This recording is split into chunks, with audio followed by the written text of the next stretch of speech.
A tremendous clap of thunder abruptly breaks the tranquility in the Nibel forest. Peace, which up until this point had been upheld by the spirit tree's harmonious branches. A powerful storm forms, pelting the forest with rain and lightning and severing one of the spirit tree's shining leaves. The leaf is blown far from its home by a strong gust of wind and tumbles in smooth, dazzling motions along the air currents. A creature from the black root burrows, Naru, is sitting quietly on a ledge with a view of the forest. Abruptly, she spots the shimmering leaf flying across Swallow's nest, and she pursues it. She watches as the leaf falls to the ground, bursting into a flash of light that eventually fades to reveal a little, worn-out, white spirit. Lifting the sleeping spirit's glowing form, Naru gives it a kind embrace and takes the spirit, named Ori, under her wing and nurtures it as her own child. Around Swallow's nest, Ori and Naru spend their days gathering fruit from the verdant trees and constructing bridges and nests across the glittering creek. One day, after Naru and Ori gather a lot of fruit to eat and return to the cave where they live, a faint rumbling in the background stops Ori at the cave's entrance as the spirit tree cries out to them with a magnificent display of light. As Ori looks on in amazement at this incredible occurrence, Naru pulls him inside the cave for protection, out of concern of the spirit tree's summoning cry. Over time, Swallow's nest begins to change, with each passing second exposing fewer fruit and withering flora. Hope never came. After leaving a sleeping Ori in the cave, Naru goes in search of additional food, but it soon becomes apparent that Nibel has undergone significant change. Whereas before there were lovely foliage and flowers that previously flourished, only withered plants and parched trees remained. Even the spirit tree, which had towered over Nibel, is reduced to a shattered silhouette set against a backdrop of dusty gray skies. The few and probably final small bunches of fruit are now tucked up high on trees, out of Naru's grasp, and her quest for any food becomes fruitless. Feeling dejected, Naru makes her way back to the cave where Ori is still soundly sleeping. Before collapsing upon the cave floor, she graciously declines Ori's offer of one more piece of fruit. Fearing for his foster mother, Ori ventures outside and manages to collect the last fruit from the tree's peak via a cavity at the bottom. Ori heads back to the cave with an armful of fruit, encountering mirages of his recollections along the way, translucent, ghostly figures of his existence with Naru. As he reaches the cave, Ori is happy to give Naru some of the fruit, but is devastated to learn that she has died from malnutrition.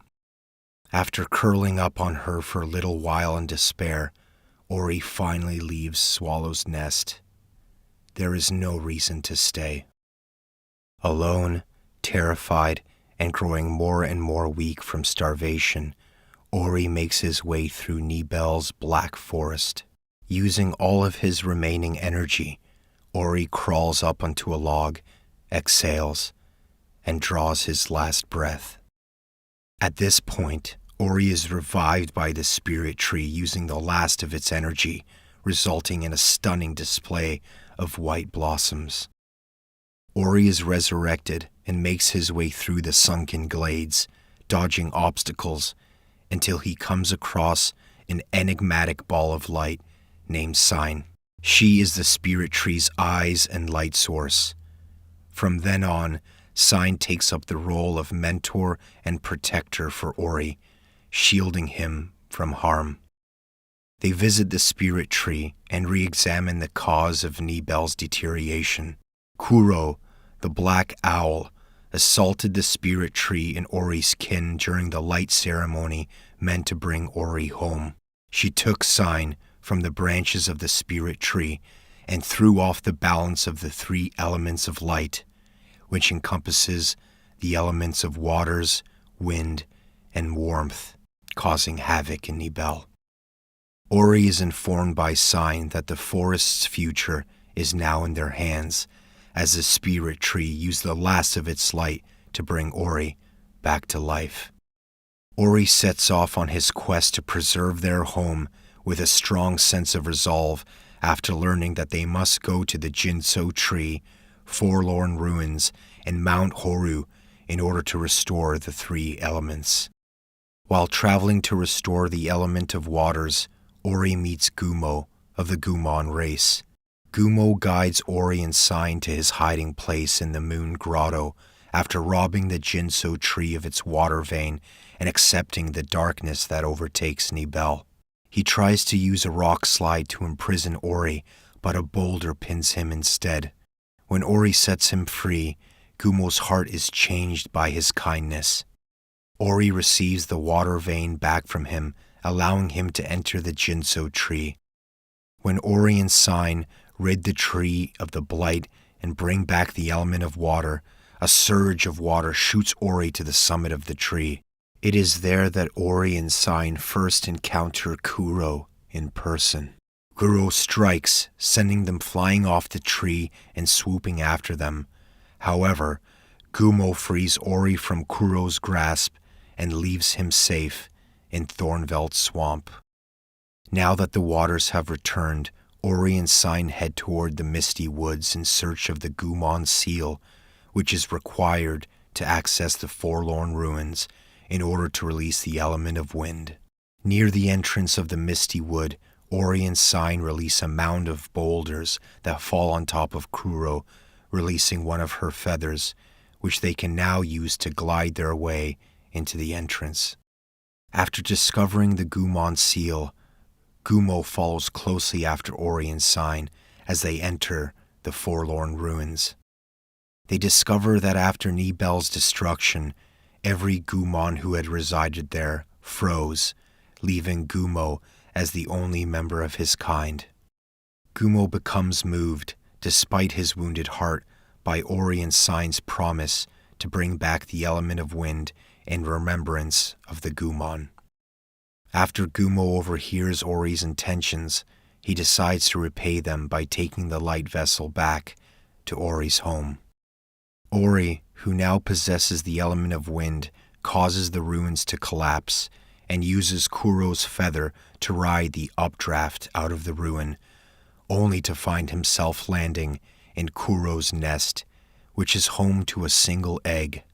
It is there that Ori finds the real cause of Kuro's wrath.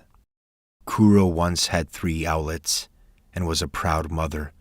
However, they were unintentionally murdered during the light ceremony by the intensity of light that came from the spirit tree, leaving only one unhatched egg. Furious with the loss of her children, Kuro took revenge on the spirit tree, murdering Ori's spirit brothers and taking Sign with her. After coming to this conclusion, Kuro finds Ori in her nest and chases both Ori and Sign out of the valley. Ori and Sign are sympathetic to her loss, but that does not stop them from bringing Nibel back.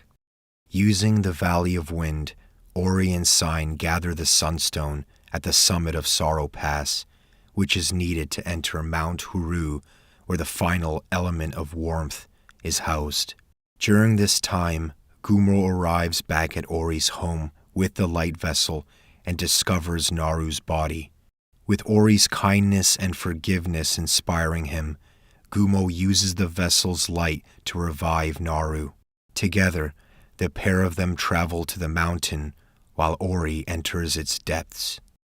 Ori regains the element of warmth after overcoming the mountain's challenges with bravery and skill. But before they can rejoice, Horu's flames start to burn Nibel's woodland.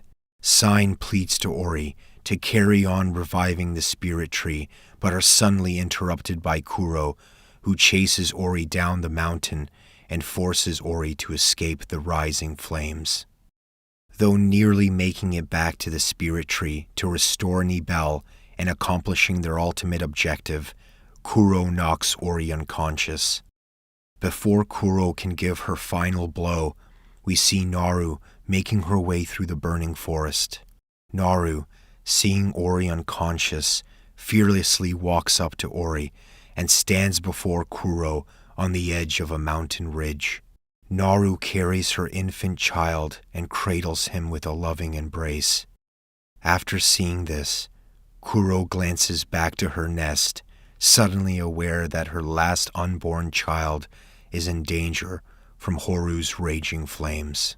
Through seeing Naru's deed, Kuro is reminded of her own affection for her children and realizes that she has become the very same monster she sought to destroy.